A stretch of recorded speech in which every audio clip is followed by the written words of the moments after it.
Hey guys, welcome to Rebuilding the Beast. I'm your host, Bessa Zazili, NBA player turned podcast host. And on this show, I'm going to have a lot of my inspiring friends come on to share with you their rebuilding journeys. I hope you can take the tips from their lives and apply it to your life as well. Oh, and don't forget to hit subscribe, like, comment, share with a friend. All the things. All right, I'll see you guys soon. What's up, dog? I'm great, man. How are you doing? I'm good. Yo, thank you for agreeing to come on the show. This podcast, maybe I told you a little bit about it, but I'll tell you about it again if I didn't. Rebuilding the Beast, the idea, it kind of came from me, my story. I felt like I've had to go through so many rebuilds in my life. And because of that, I've had some things to share with people, and I started sharing my story, coming from Nigeria, playing basketball, and then, just the hardships that came with me starting to play, especially as late as I did. And then eventually, making it to the NBA. And then, we'll talk about Kobe eventually and how he was an inspiration for me, and making it to a championship and doing all these things. And eventually, like when I felt like I was about to take off, having this injury that took me away from the game, and now having to start over in whole new industries. But I'm so excited because I've had to start over before in my life. And so I know where that took me and how amazing God is. So I want to tell the stories of other people who've had to start over in their different lives. And I wonder, how does Rebuilding the Beast resonate with you? Yeah, man. I mean, it's great for me. I mean, I love that kind of catchphrase and the way that you've worked, throughout your career. I was always an underdog coming up in high school and everything. I was from a very small town, short white kid, not super athletic.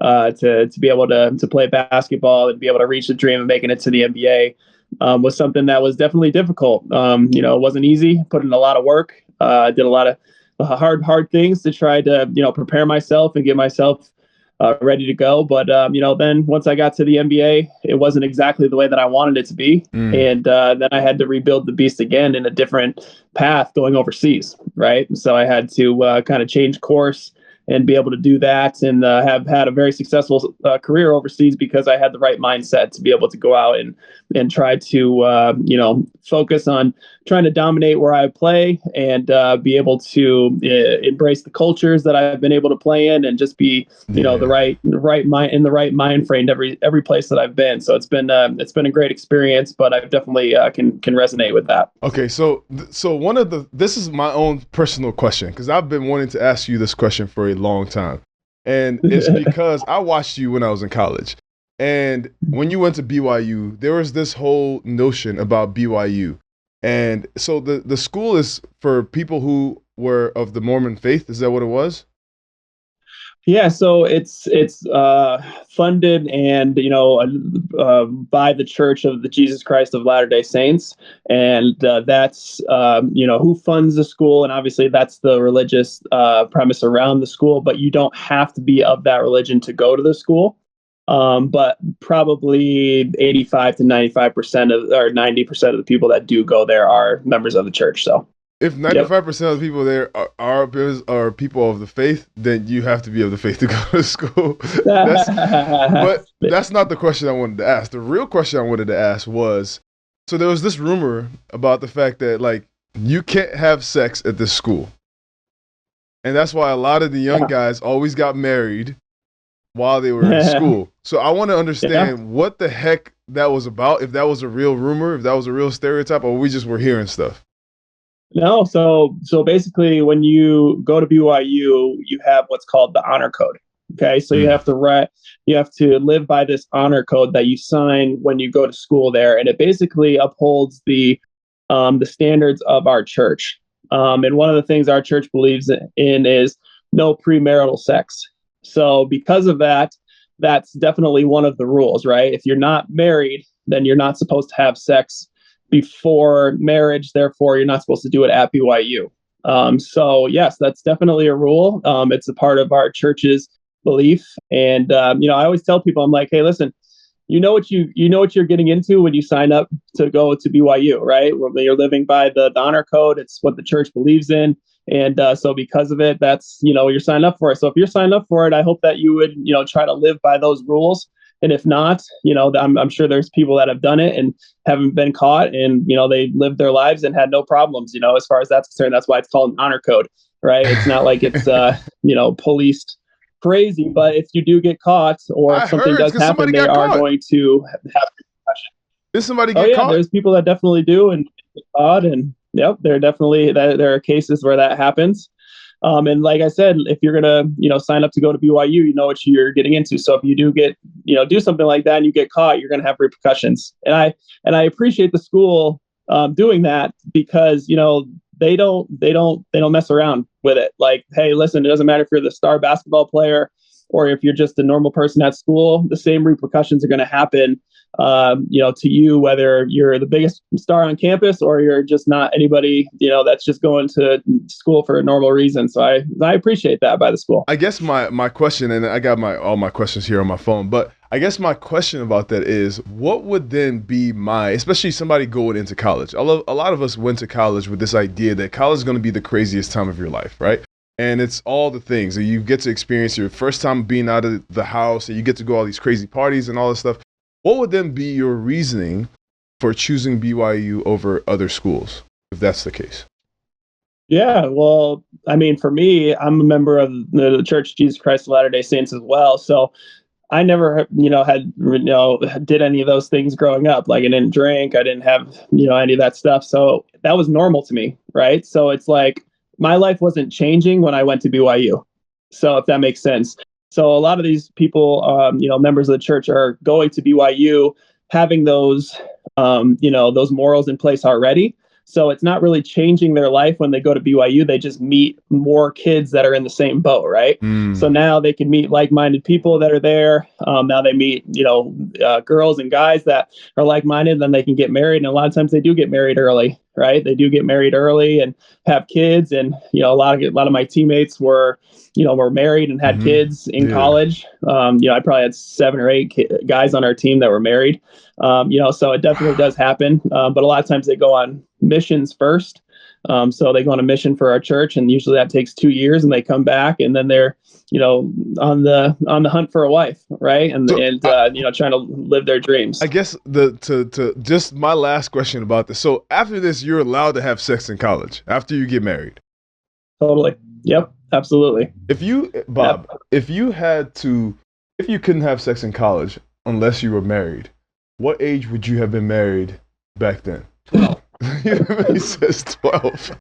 No, I agree. I agree with that. But you don't want to get married while you're in college, because they never last. So you wait till you're done. Wait, but he was in college. You got married in college, right? I got married after college. Oh, okay. I met my wife.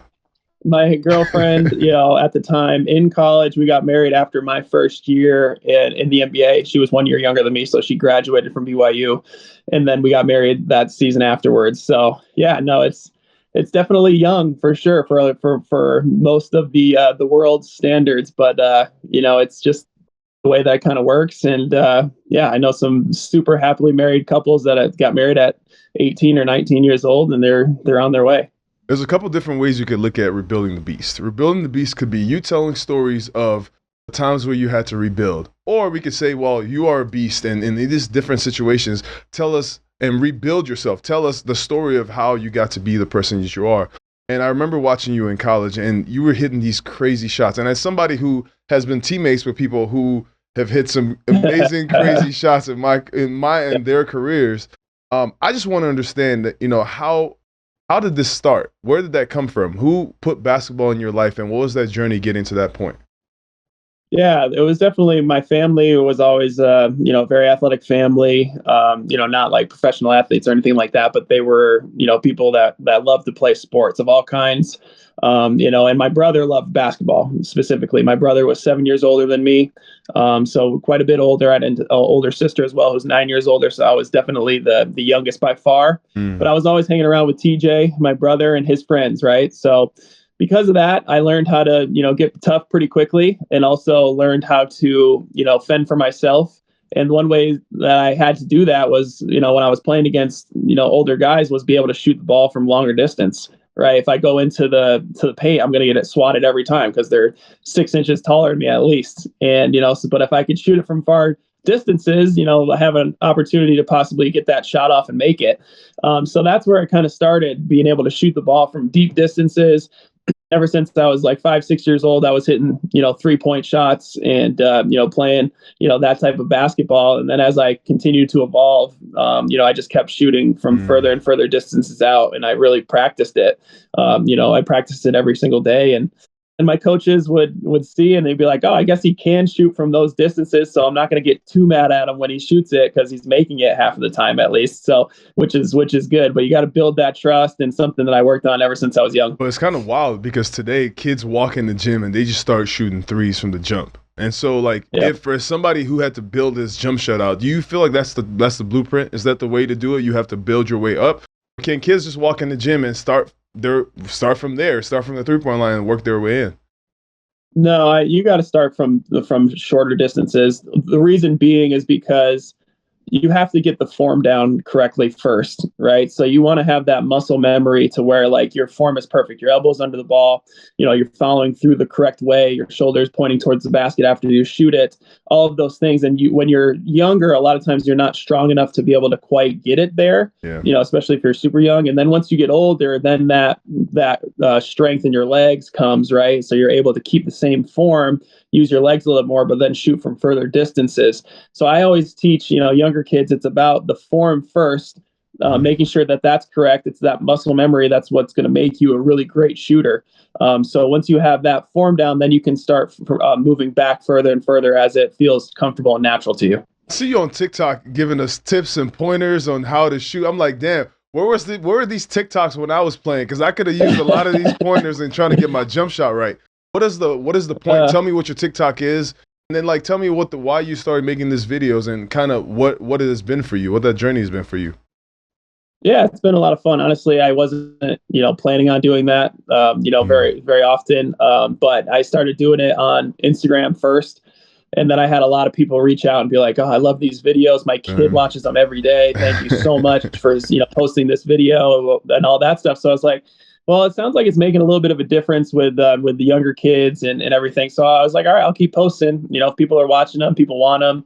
Love to be able to give back to the community, to the kids, and try to help out as much as I can. And I've done a lot of workouts in my day, like I said, to be able to get to the skill level I've been able to reach at, and be able to play where I've been able to play. I've had to work on it. So I have a lot of different workouts, a lot of different, tips and techniques that I've used throughout my career that I figured why not share them, with the younger generation and people that follow me. So I just kind of evolved and kept doing it. And now it's, something people enjoy and almost expect on a weekly basis. So it's been fun. What's your handle on TikTok? Just Jimmer Fredette. Okay. Yep, just Jimmer Fredette. Same thing. Instagram, Jimmer Fredette _32 on Instagram. I think someone took Jimmer Fredette when I was in college. So you didn't want to pay him for it? I probably could now. Back then, I didn't even think of it, but now I already have the following, so I guess it's okay. It works out. That's dope, man. So when you got to college, and first of all, your dad is somebody who's of the Church of Latter-day Saints, right? Yeah, Church of Jesus Christ of Latter-day Saints, what it's called. It's kind of a long name, but okay. Yep. Church of Jesus Christ of Latter-day Saints. That's your dad's religion, and he chose this religion when he was 18 years old, right? Yeah. And your mom is Catholic, which I'm Catholic as well. Was there a choice for you when you were picking? Did you get to pick which side you wanted to be on, or was it just like, this is what I am since you were young? Yeah, no, my parents never forced me to go to my dad's church, my mom's church. My mom didn't attend the Catholic church very often. My dad attended his church weekly, was a very strong member in the community and everything. So I more gravitated towards that just because my dad was going to church, on a weekly basis. But yeah, never was, forced to go to church, never was forced to do any of that stuff. I tried to, build, solid testimony of the church on my own. And my dad was a big part of it, though. He's the best guy that I know, just an unbelievable person, a person that's charitable and non-judgmental and just a good person. So I gravitated towards that because of who my dad was. And obviously, my mom's an amazing person as well. And she would attend our church a lot of the time as well, for at least, portions of it and everything. But she is not still not a member of our faith at this point. I'm working on her still, but she's awesome. Was that the biggest reason why you chose BYU? Because what are the options that you have in terms of colleges? And for the kids who are listening and out there that want to pick their colleges, how did you go through your decision making process? Yeah, for sure. I was not heavily recruited at all. I only had like 3, maybe 4 offers out of college. BYU was by far the biggest school that offered me a scholarship. I got offered by Siena College, which is about the only 45. Well, Siena because they kicked us out the tournament my redshirt year at Vanderbilt. So that's the only reason why I know Siena. Yeah, they were good. They were about 45 minutes from my hometown where I grew up in upstate New York. So that was one of the main reasons why they were recruiting me and wanted me to go to school there. Coach Fran McCaffrey was there at the time. Now he's at Iowa. He was awesome, loved him, and recruited me hard. So it was between BYU and Siena. I only had I think 2 other offers from really small D1 schools in the area. So it was by far the biggest school. And Coach Rose was there, who, kind of took over 3 or 4 years before I got there. But he was a guy that was very up-tempo type basketball, and he was turning that program around. They were in the top 25, before I got there, made it to the tournament. Just a really solid program, and he was a great, great guy. I loved Coach Rose, and that was the main reason why I decided to go there, because I didn't grow up a BYU fan. I didn't know much about BYU. I couldn't watch BYU games when I was growing up because they were always on at like 11 at night because East Coast time, and basketball in the West Coast, it always comes on super late. So I didn't know much about BYU until I took a visit out there. You took a visit and fell in love with it. I took a visit, and I loved the place. I loved how I felt. The people were so amazing to me and the family. My teammates that took me around on my recruiting trip were awesome. Some of my lifelong friends that I still keep in contact with today. But yeah, just had a good feeling about it, and knew that I could come in and play and make an impact right away. Was basketball your main focus? I went to school. I was pre-med when I got to Vanderbilt.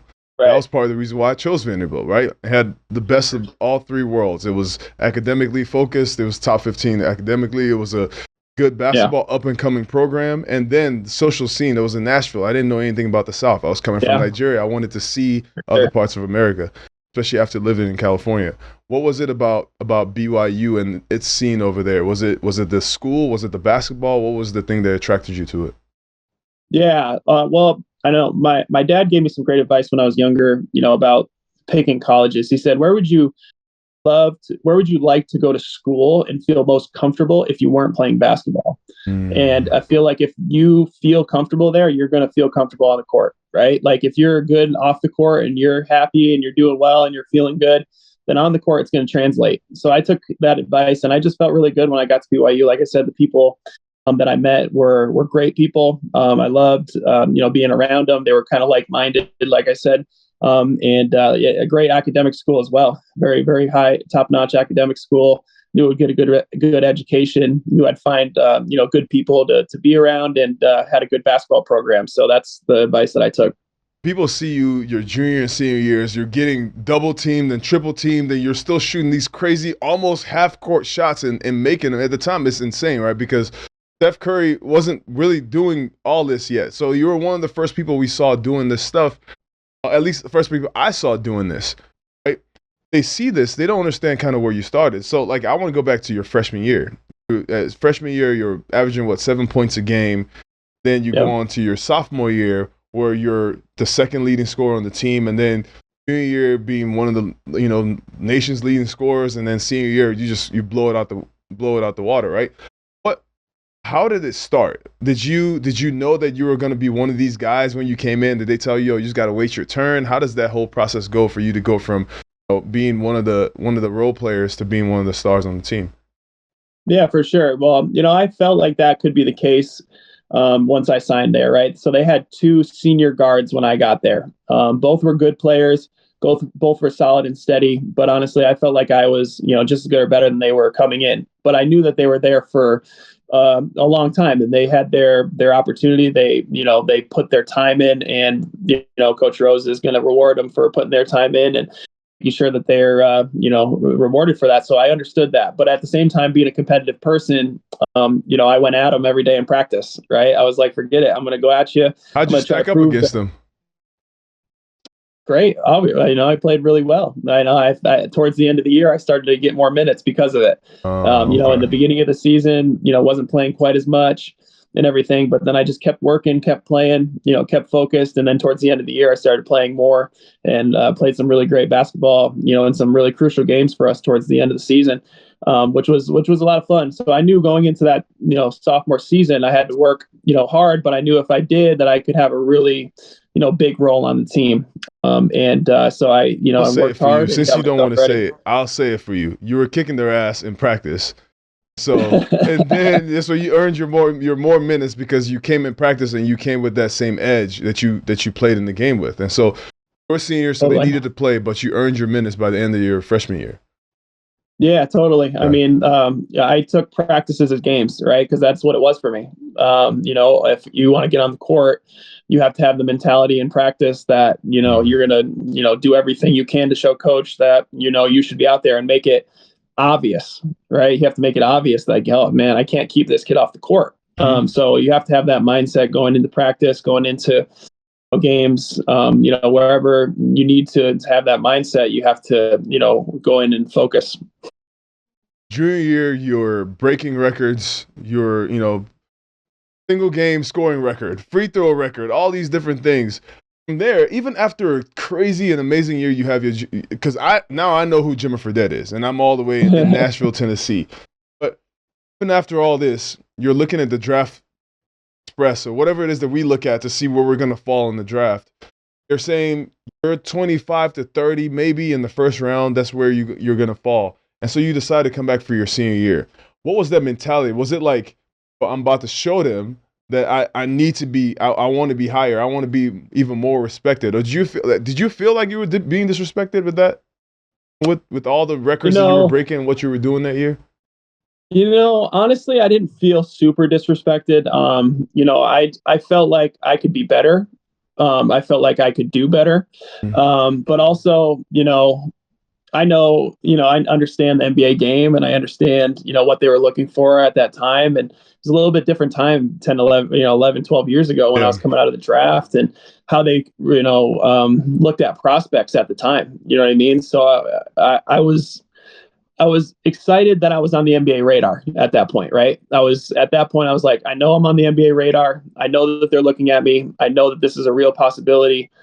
But I also knew at BYU, we were going to have a really good team when I came back. Like that was one of the main reasons why I came back, because I knew that we were going to be a top 5 team. And because of that, I knew that I was going to get a lot of notoriety. I knew our team was going to get a lot of national television games. We're going to play against really good competition. So because of that, I knew that I was going to have an opportunity to really show who I was and show what, our BYU team was. So that was the main reason why I decided to come back. I felt like we were going to have a great team and that I could, spearhead that and be able to have an amazing season and be able to, really get, some great national notoriety. And then from that, you get a lot of NBA looks, a lot of, people watching you and all those types of things. So it was kind of my mindset from that. And, it ended up working out the way that I wanted it to, fortunately, and just worked hard for it. Oh, so when I decided that I wanted to come back for my senior year, I didn't want to leave college. I had a great time in college for one. I loved my teammates. It was, for me, coming from Nigeria, it was the first team I got to be a part of. It was my first community that I had. So a few things working for me, even when I decided to come back, right? It was just the idea like, this is my community. I don't know what the unknown is. Like, I don't know what the NBA is. I don't know, once you add money to anything, that's kind of scary, right? It becomes a job, right? I wonder if I'm still going to love this game.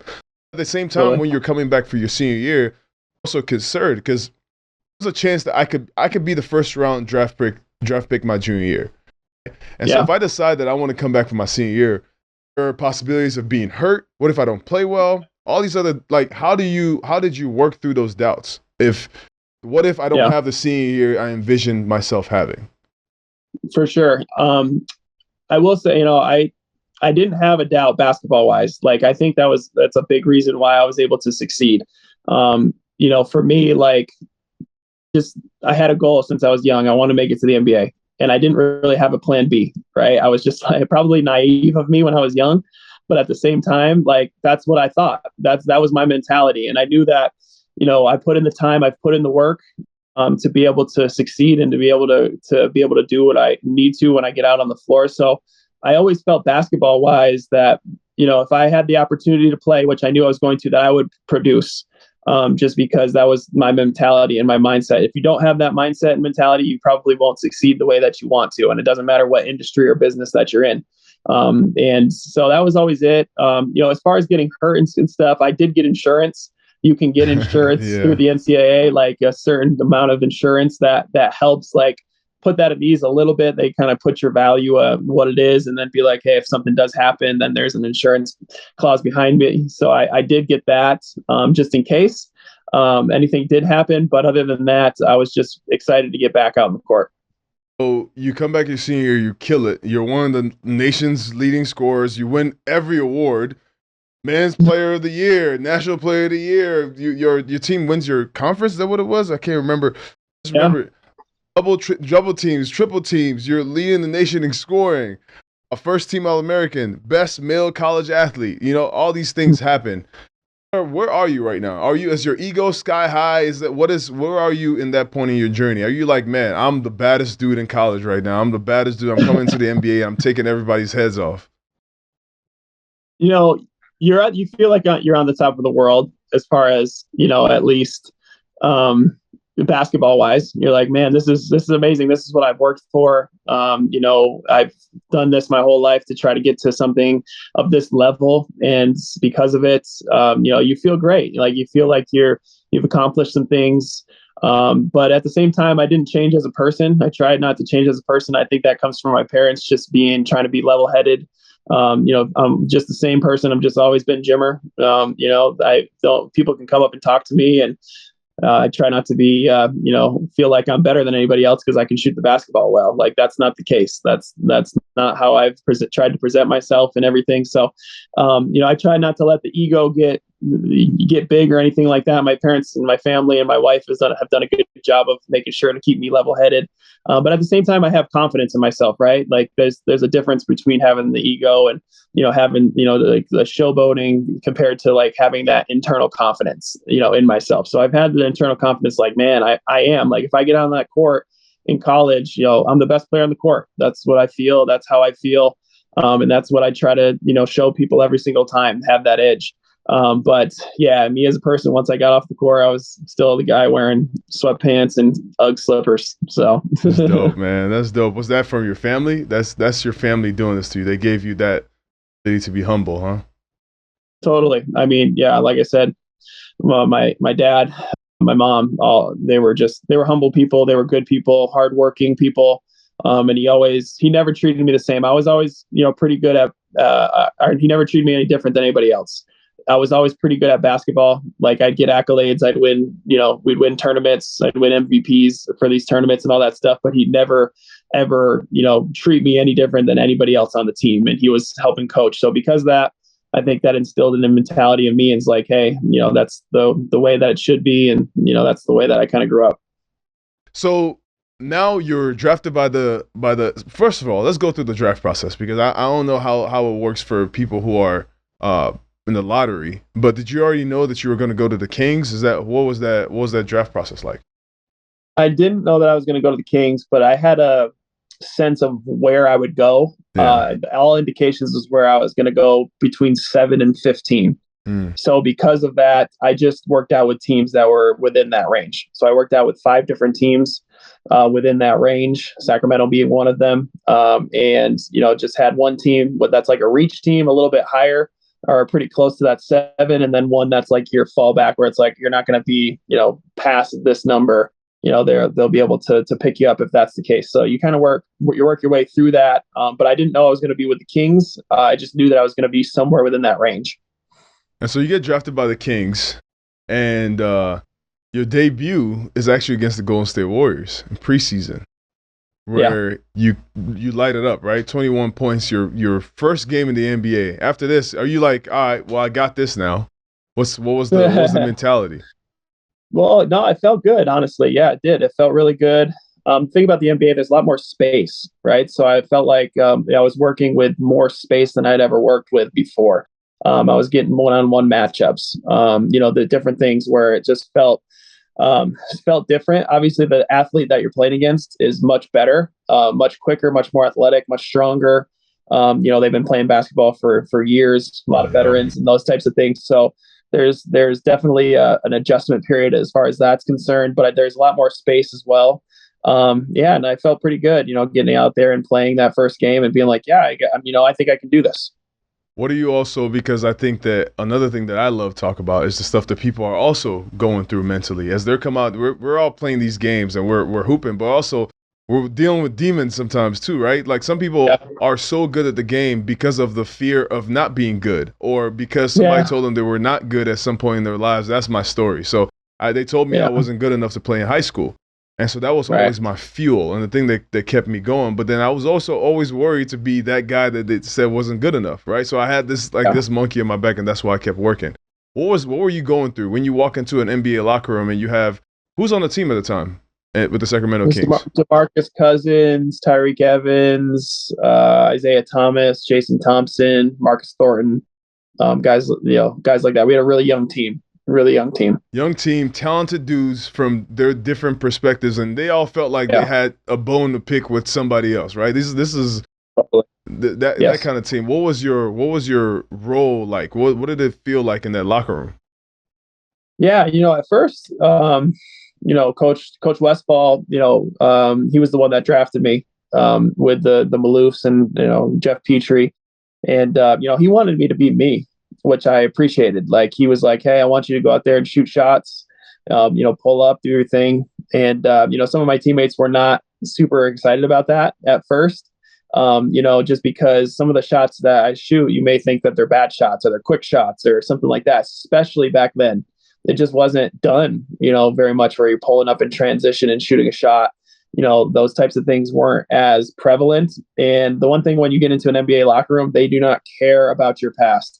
They don't care about who, your accolades in college. They don't care about any of that stuff. Everybody's had accolades in college.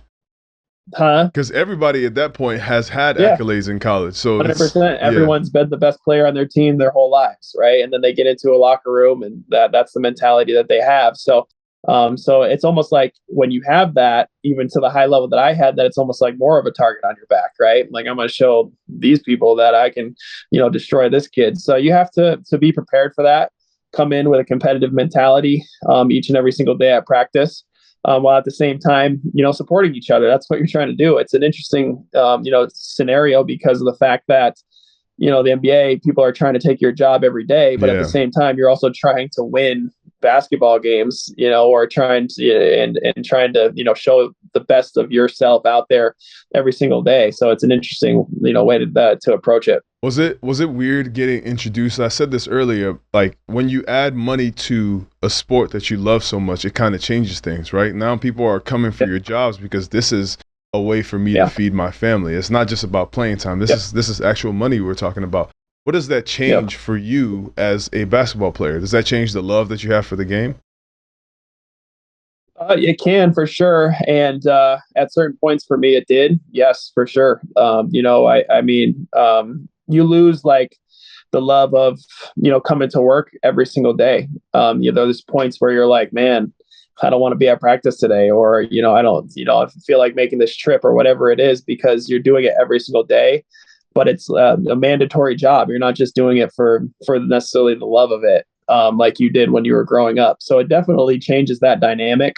You try to, for me, I always, try to find time where I can work out by myself, because I've always loved doing that. I put in my headphones and I do my own thing, and I love working out. I'll work out for the rest of my life just because it's just a part of who I am. So I've always, when I get into like a rut and try, all of a sudden don't feel, like I'm in love with the game anymore or anything like that, I try to get out there by myself and try to understand why I do love this game and why I played it growing up and all of those different things. That's the best way that I tried to kind of cope with those mechanisms. I got to pick it. When you say that, now I got to know more. Like tell me about a moment that you can remember from back then. I'll tell you one of mine, because I remember like we went through a period where, as a rookie, I started the first the first 20 games or something, and then we were having success. And there was something about being a rookie where they feel like you're supposed to earn this as well. Well, you should. I agree with that. But I had moments where they started to mess with my playing time, where it's like I would play, I wouldn't play, and it was messing with my head. And I used to get upset because I'm like, there was really no justification for me not playing this game. And it's not, I don't want to be one of those guys that say, well, coach wasn't playing me. That's not what I'm saying. I'm saying, like, as a rookie, you go through these ups and downs, and now you're learning the professional game, right? Yeah. What were some of those low moments for you when you came in, and then how did you adjust to those? Yeah, totally. I mean, same thing my rookie year. Like, we went through the ringer my rookie year. We had a lockout. So, we weren't able to play summer league we weren't able to work out at the facility. I was at BYU until November, just working on, game. And then all of a sudden they're like, all right, come back. And then we had a week. Training camp. You just meet the teammates. All right, let's go play. That's it. That's all it was. And, Coach Westfall was the coach that drafted me. It was great. Loved it. And then 2 weeks into the season, he got fired. Right. Oh, so wow. Now, the coach gets fired. The one that was on your side. At that time, the Kings the Maloof family was trying to sell the team as well. We thought we were going to Seattle that whole season. We were looking at houses in Seattle and everything. So we knew that was going to change. And the GM knew that at that point he was going to be out because of the fact that the Maloofs were going to be fired and their new regime was going to come in. So it was just like a crazy thing of events. And at that point, as soon as coach got fired, then all of a sudden my playing time, I went from, playing about 20, 25 minutes a game to the next 3 games, literally didn't play at all. Didn't even get off the bench. And that messed with my head crazy, 100%, just like you, and then the rest of the season, it was just kind of up and down. Like I'd play some, I wouldn't play.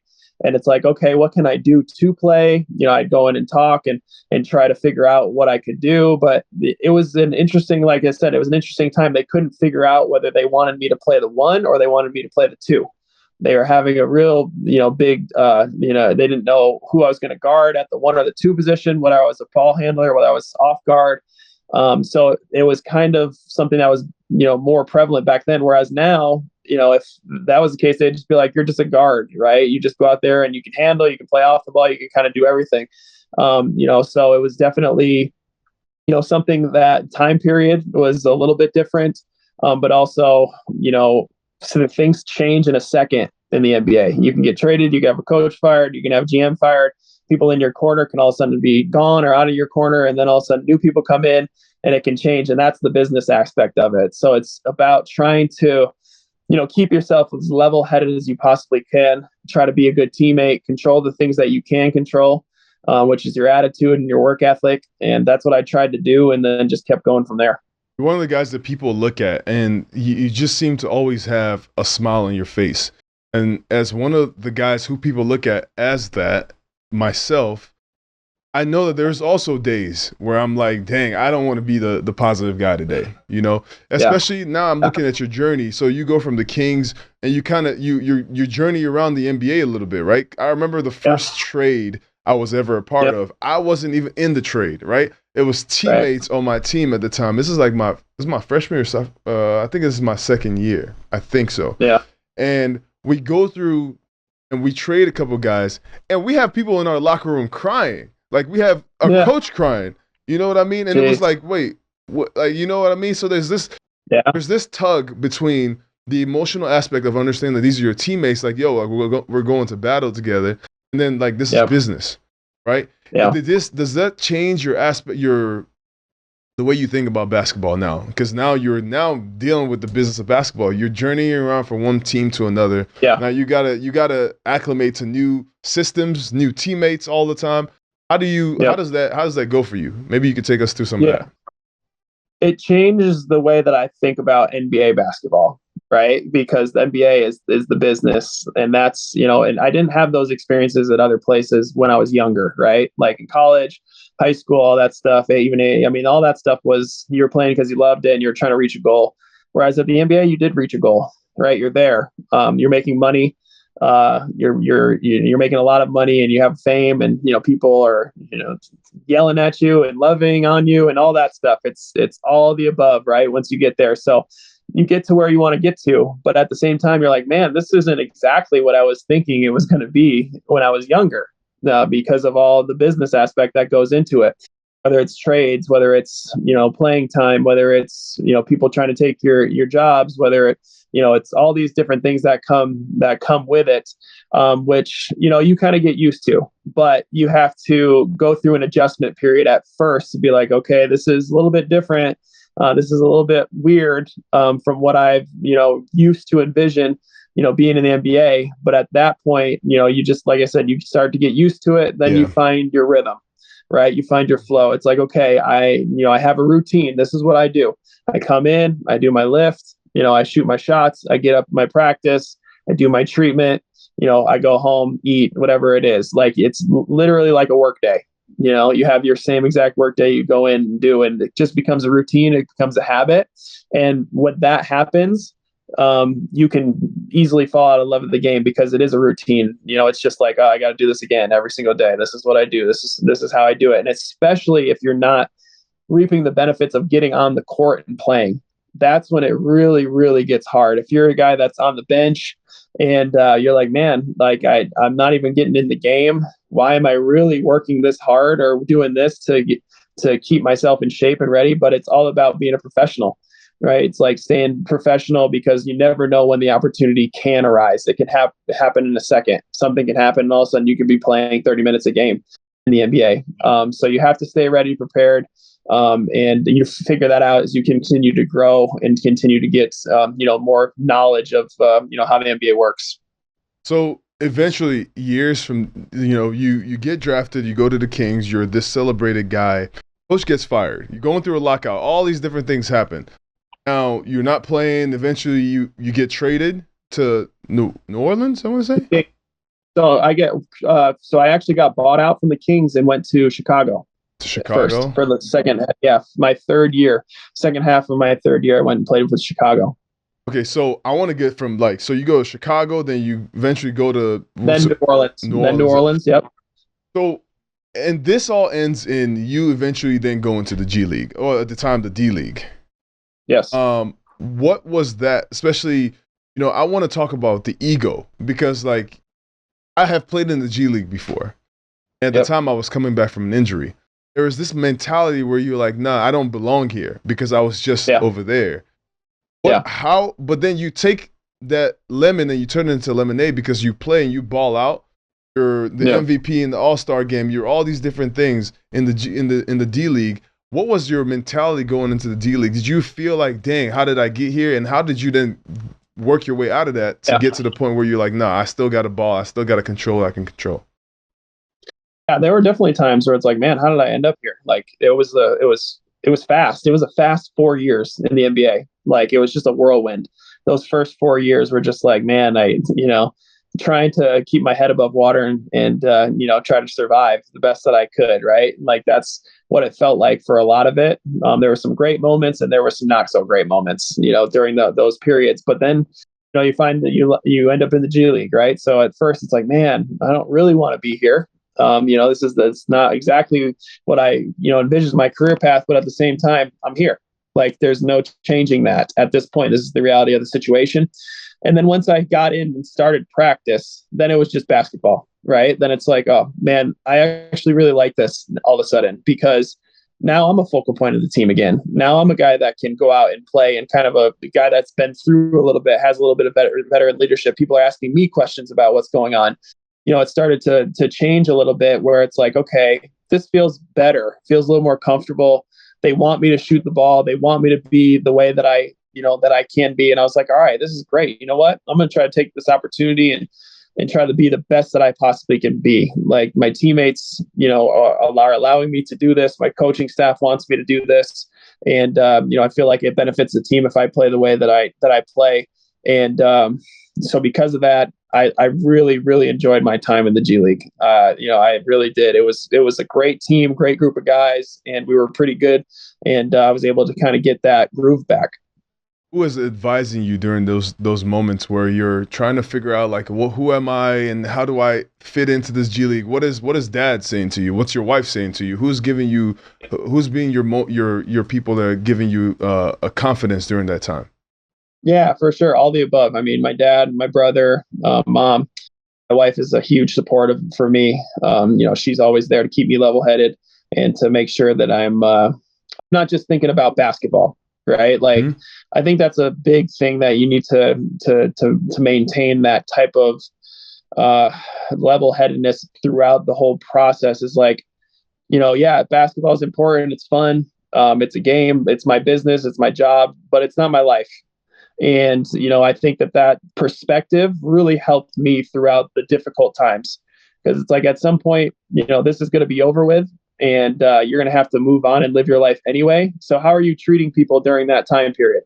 How are you making relationships during that time period? What are you doing like off the court during that time period to be able to stay, not just mope around and, sulk and, feel sorry for yourself. It's like you still have to live your life and be the person that you are, and try to, change your momentum once you get on the court. So having that type of mentality from my wife and from my family, and just continued support helped me get through those difficult times where I did want to just sit in the couch and not do anything. Right. And just, think about what was going on. So that was a huge perspective builder for me.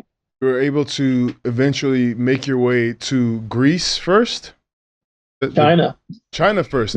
Okay. Yeah. And you went to China, and dude, you are what do they call you? The lonely master. The lonely god, what it meant. So tell me about that nickname that they gave you and kind of how that evolved, and why they gave you that nickname. Yeah, so my first year, one of my good friends on the team, his name is Max. He's a 7'3" kid. He's a Chinese guy, but he went and played at the University of Cal. All the Chinese guys give themselves. Actually, I went on my visit Max. To USC with Max. Wow. Yeah, there you go. That's crazy. Max. Yeah. Max is incredible. An incredible story. Amazing guy. He was one of my best friends because he could speak really well. Like, his English was great. So he was the semi-translator for us on the court. Super nice guy. He was our center. Sets all the screens for me. All that stuff. He's just a great, great guy. So he comes up to me one day, and all the people over in China, they can't really pronounce Jimmer. Like, they don't have the R right sound in their language. So it's Jimo. That's how they say it. So Jimo in Chinese means lonely, right? So he, came up to me and he's like, "Hey, Jimmer, do you know that, people have been calling you on the internet, they've been calling you Jimo Dashen." Oh. And I was like, "Oh yeah." I was like, "Okay." I was like, "What does that mean?" He's like, "Well, it means the lonely god." And I was like, "That sounds depressing." I'm like, "That's not a cool nickname at all." You know what I mean? I'm like, "That's awful." And he's like, No. He's like, "This is a good connotation." He's like, "It means that you're kind of like at the mountaintop by yourself and no one can reach your level." Right? Like, you're like the top of the top. And I was like, "Great. I like that much better. Let's keep that one." So they started calling me Jimo Dashin. And then, because of, success in China, was able to have a brand. No. You're not just going. You're not going to skate by. Talk about success in China. No, you had 70-point games. Like plural. You had 3 70-point games. 3. Yep. 3. Yep. Dude, I am a center that got to play, and my max in my career is like 24. 40-point games in college, which is insane because in college there's no space to even do anything crazy. Yeah. And now you're having 70-point games. What does that even feel like to get to 7? Like, what are you thinking at 62? Yeah. No, it's so interesting. I mean, you kind of just get into a flow. I mean, in China, they want you to, they expect the Americans to go out and score the basketball, right? That's why they have them. They want them to do it. And that, for me, that was obviously right up my alley. That's why it fit my game so well. They wanted me to just have the ball and make plays. And, I just get into these rhythms every once in a while where, they're setting screens. Like Max, he would just set screens for me at basically like a little bit before half court, kind of like they do with Steph, right? Like, you guys set that really early transition screen. And he would do that a lot for me in China. And because of that, I'd get space, and then I just start feeling the shot, right? I just start feeling the ball go in. And once that happens, once I start getting into a rhythm and feeling that ball go in, I feel like I can shoot it from anywhere and be able to make it. And some of those games, he would just set great screens and I'd get matched up with a big or something like that, and they wouldn't be up enough, and I just pull up and shoot it, or they would come up too far and I go past them and get to the lane or whatever it was. But it's you don't really notice it during that you're having a great game, but you don't really know what your score is at that point, because a lot of times the arenas don't have your score. Hell no, Jimmer. You're not gonna trick me with this. No, hell no. At halftime, I have 5 points at halftime. I'm looking like, oh man, I'm about to get my double today. There's no way for sure that you don't know you have like 40 points at halftime. Well, no, for sure. I know that I have a lot of points. I just don't know how much, because a lot of times they don't have those scoreboards where it shows your points at all the stadiums.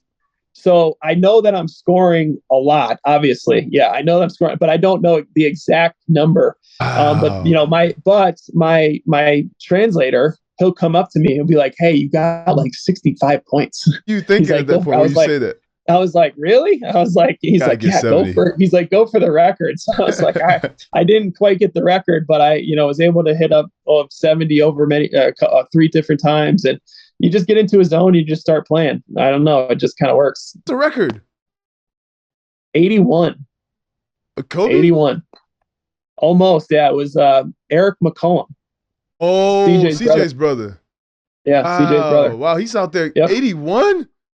He had 81. I know. I only had 75, 73, and 71. Only had 75. So, yeah, you only had 75. Yeah, sorry, man. His was the record, but I'm the only person to ever be over 70 multiple times. That's for sure. Insane, bro. That's insane. Talk to me about, adjusting to life overseas. With a family, you had your wife, you had kids at this point, plural. Now you're playing in China, and then eventually you go to Europe. What is life overseas like for you at that point? Yeah, no, it's definitely it's different. Obviously, China is different than Europe, and it's different than the U.S. In China, you're in a small apartment. It's the apartment living. It's just the way that works over there. That's pretty much all they have, for you to do. And they're nice apartments. It's great, but the language barrier is different. Not everyone speaks English. In Shanghai, fortunately, it was the best city you could be in the league, just because it's the most international. So they did have like signs that were in that were in English, so you could get around, and there were more people in Shanghai that spoke English than in other cities, and had really good food, in Shanghai and all that stuff. So I was fortunate to be able to go there right off the bat and spend my career there. Whereas some of the other cities, they have zero English. Food is basically Pizza Hut and McDonald's, different type of living in a lot of these places. So it was an adjustment, but I love the people. They were so good to my family and to myself. They treated us extremely well. They put us up in a good spot, and then they always made sure to help us with anything that we needed. And I found, when you go overseas, as long as you show appreciation and love towards the people and their culture, who they are, try to get to know them on a personal level, talk to them after practice, go to dinners with them. If you do that, they love you and they want to help you as much as you can, whether it's on the court or off the court. And, I've tried to take advantage of that and get to know them. And it's really, paid dividends, to be able to do that. During your career, you had your third child recently. What has having children taught you? Yeah, humility. It's taught me to be patient. It's taught me about the real purpose of life. And these things are all amazing lessons that come from having children. It teaches me about joy, right? Like, my children are what really bring me joy. After a basketball game, I'll be happy. I'll have fun. It's fun. But the true joy is when you're with your kids, throwing water balloons at each other and, seeing them laugh and doing all those things. Those are the things that really make me smile and have such a good time. So at that point, it changes your perspective on everything, right? It changes your perspective on basketball. It's like, it's not as important, whether it sounds bad or not. It's just the way it works. And for me, it was honestly a good thing, because at that point, it took pressure off of me, right? It's like, just go out there and play. Be you. Go out there and play. Whatever happens, happens. You're going to be home to an amazing family that I've been fortunate to have, and be able to, to hang out with them afterwards, no matter what. That's and awesome. so that's really, really helped me throughout my career at this point. There's something that you still want to accomplish in your basketball career? Yeah, there is one thing. So I really, really would love to, go to. So they have 3-on-3 basketball now in the Olympics. I want to go to the Olympics. I want to be a part of that Olympic team. I know that I won't be on the 5-on-5 basketball team, obviously, but there's 3-on-3 basketball, and to be a part of the Olympics would be something that would be special for me. I'm obsessed with the Olympics. I watch every event ever since I was up. So I would love to be able to do that. So I'm going to try to work for that. That was what I was working for last year. That was the one thing I was like, you know what? I would have never, I would do all the things I've been able to do, but I wanted to do the Olympics. I was working, I was training hard, and I was supposed to go to the Olympics with Nigeria. In training camp, I get injured. And it, my whole, this actually had an episode. Actually, I might even send it to you. I have an episode right after that where I was just like, what's going on? Yeah. And we have these conversations. What have you gotten? I don't know if you talk to God often. What have you gotten from those conversations with God and those moments where things aren't going the way that you want them to go? Do you still feel like you're still right on track in those moments? Yeah, I mean, I speak with God a lot. Yeah, I'm definitely a firm believer in prayer. I think it's our Heavenly Father is listening to us, and I think that there's super power in being able to speak with Him. When you feel good or when you feel bad. You know what I mean? I think it's important to be able to speak with Him daily. So it's something that I definitely believe, and I do often. I speak with Him about decisions that I make, and those different things, so on guidance of what I should be doing, what I shouldn't be doing. Now, I don't always receive an answer, right? I don't always, it's not always like, oh yeah, go do this, right? It's a lot of times I got to figure this out on my own. But a lot of times once I make the decision, then I feel some type of comfort. And if I feel that comfort, I feel like it's my Heavenly Father saying, yeah, this was the right decision, or this was the right thing to do. So on it heavily. I'm a very faith-based driven person. So it's something that I do a lot. And, to be able to speak with my Heavenly Father, every morning, every night during good times and bad times helps put things into perspective. And it helps, give me guidance of what, I kind of need to do throughout my life. So. First of all, I love that. I love everything about that answer. Me and God we've gotten really tight over the last few years, especially when I've been going through some really tough times. It's been able to give me the light in those, I feel like I'm a much better human now than I was when I was playing. I've been able to find new paths, and because of the grace of God and just all the things I've been able to do. This is all good. We'll be done in 10 minutes anyway. My question to you, though, you and your wife, you have a charity called Jimmerosity. Tell me about it and the idea that sparked, the thing that sparked the idea of creating it. Yeah, no, this is great. So, when I started playing basketball, my dad being just a charitable person and being such family-oriented people, we wanted to start a foundation to help give back to people that were so great to us growing up. So I grew up in a small town in upstate New York called Glens Falls. Not a whole lot there. And that's, we wanted to start it in that area, but then also the area where I played basketball at BYU and Provo, in that whole area, because we felt like we could reach people at that point, right? In those areas. So started by trying to help families, as many families as we could, whether it's, with,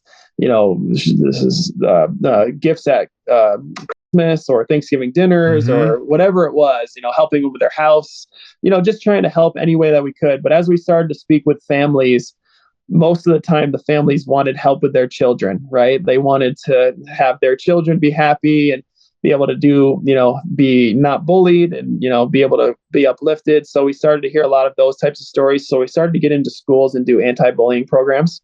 So we started to do that, which was an amazing experience. And we've continued that, but we've kind of changed the connotation where now we have what's called a Choose Kindness program. So our Choose Kindness program is now in over 60 schools nationwide, from the elementary school to the middle school level, to be able to teach kids how to be kind and the importance of kindness. So it's a curriculum that the school gets, and the teachers can teach it as a lesson in the classroom. The students can teach it to each other. We have different activities and, different service projects and all things that they can do, and have a ton of resources for them to be able to just promote kindness and to teach kids how to, be kind to each other and be inclusive and be helpful. And, it's been a really, really rewarding thing. It's been a lot of fun, and we're growing really well right now. And we hope to be able to, continue to be in more schools as we go. Special what you're doing. My family owns, we have a school in Sacramento. We also have a school in Nigeria. And so that's really awesome. Special what you're doing. So we got to connect on that as Absolutely. well. We are winding down. I can't leave this podcast without you shout out your wife, right? We are people who we are, as athletes, our significant others. Yep. They play a huge role for us as we're going into the world trying to conquer all these and create build our kingdoms is how I want to say it. But we're going out to conquer. We're going out to want to be the best people. But we have people who are making our homes a home. We have people who are also there comforting us. What was it about her? How did you know that she was the one? And tell me about some amazing memories with wifey. Yeah, so Whitney is, she's amazing. She's a short, blonde cheerleader that I met at BYU. So it's that good old All-American basketball player cheerleader story. But there was something about Whitney that I loved. First of all, she didn't care that I played basketball. She really didn't. She didn't really know who I was at first, or anything, but she was always the light of the room. Like, she was energetic. She's super outgoing. She's funny. And because of that, that attracted me to her because of the fact that I'm not really those things, especially in college. I was a little bit more shy, a little bit different, didn't want to be the life of the party, kind of just sitting in the corner. So being able to have her, in that perspective kind of has balanced me out. So now I'm way more outgoing and I've learned a lot of different social skills and all that stuff from her because of the fact that she's so good at it. And, she's just such a great person. I remember, at college, she was with me when I was a freshman, right? When I was a freshman going into my sophomore year. So it wasn't Jimmer Mania or anything like that, but we experienced that whole kind of time period together, right? Going from not being a big star to all of a sudden being the biggest star in college basketball. And through it all, we have always stayed the same and, had the same relationship and remembered, all those great memories from back in the day. But I remember specifically when I got to my senior year, there was a certain point where I couldn't leave the arena the normal way. Normally, you would usually just come out of the locker room, you walk up the stairs and go out the front door and you'd go home, right? And I remember at this point, there would be hundreds of people out there waiting for me every game to come out, so they wouldn't let me do that. So Whitney would drive under the Marriott Center to the loading dock to pick me up in her car so that I could drive out the back way. And people started to remember, find us doing that. And they'd come and they'd knock on our windows and all that stuff as we were leaving the arena. But those were some really fun memories. And, she's just an amazing person. She's always been there to support me and help me throughout my whole life and, my whole career. And it's been special. Now that we got a couple minutes, I got two more questions. One of them is doing now, especially because we talked about this and, you working working on post-career plans, and that's could be another way you could be rebuilding the beast. Maybe you could talk a little bit about that. Yeah, for sure. I've been working on a lot of different things for about 5 years now, just because I knew at some point I'd be done playing basketball. So I needed to start figuring out what I wanted to do after basketball. So I figured I'd start out as early as I could trying to get into that. So I do a lot of real estate stuff. I'm a real estate investor. So I invested in single family homes, funds, some multifamily stuff. So I do that and I like that, enjoy it. A little bit more passive for me. I started a company with one of my former teammates at BYU called 3Ball. And right now we're working with companies to be their college licensing departments. So basically we're getting brands to be able to help them get college logos on their gear and then be able to sell it. So that's been a cool little venture. It's been a lot of fun. And then also I've being a part of a venture capitalist firm. So I'm a VC right now, helping raise money for some deals that we have and for funds that we have, coming up. And that's kind of a new world, but it's been fun to be able to be a part of and to kind of reach out to people and kind of meet people. So those are 3 things that I'm working on heavily right now, that I'm really enjoying. It's a new challenge, keeps your competitive spirit going, and it's a lot of fun. This is very inspiring for me. Final question that I always end the podcast on is, if you could talk to your younger self, and that could be either Jimmer in college, or it could be you in the league, or whatever it is. If you could talk to your younger self, tell him. I would tell him, the one thing that for me, when I was younger, my whole goal, everything was always to make it to the NBA, right? To make it to the NBA. That was it. I just wanted to make it to the NBA. That's all I thought about. That's all I wanted to do. And that's not the regret I had. The regret I had was that the fact that I didn't make any goals past that. Like, that was it.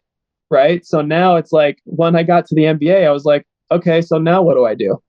Right. It's like, I didn't have any goals to be like an all-star in the NBA. Have any goals to be a rookie of the year. I didn't have any goals to be a venture capitalist or to, have a certain amount of, friends or something like that after the NBA or in the NBA. Like, I just had that one goal, and it served me well to get there. But then at that point, it's like, what do I do afterwards? So now I've tried to figure out like how to make goals and reach goals, for myself and, for my future career and all of that stuff. So I wish I would have thought about that a little bit more when I was growing up. Life after basketball, life, inside of the NBA, life, doing different things with family and all that stuff. But I just didn't think about it because I had this one singular mindset, which, like I said, it made me, be able to get to where I needed to be. But then afterwards, it created a little bit of a bumpier path. But I wouldn't change that. I love it. But that was probably what I tell myself. This is the point of this podcast, is because we get to, I just dropped my phone. All right. The point of this podcast is we get to reflect. And when we reflect, we understand that, man, we've gone through so much to get to this point, but also we have so much more life to live.